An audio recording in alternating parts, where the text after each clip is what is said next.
Vienen colegios de distintas partes de Barcelona. Lo que hemos preparado hoy eran 8 estaciones. En cada estación íbamos a trabajar un contenido técnico.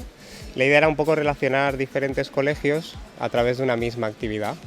Como habéis visto, han ido pasando de una a otra estación y en cada una de ellas han trabajado la caída, alguna llave, algún volteo del suelo, el concepto de la oposición, de colaborar con otro, de conocer a otro.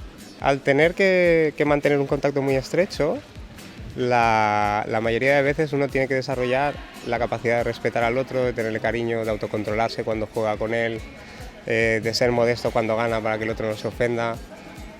Creo que es una de las actividades educativamente más completas que hay dentro del mundo deportivo.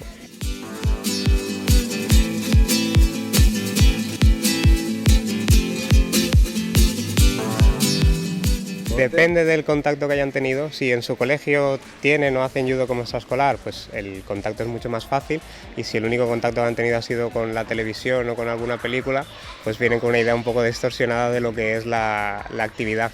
Pero bueno, luego se sitúan en la realidad y lo disfrutan bastante.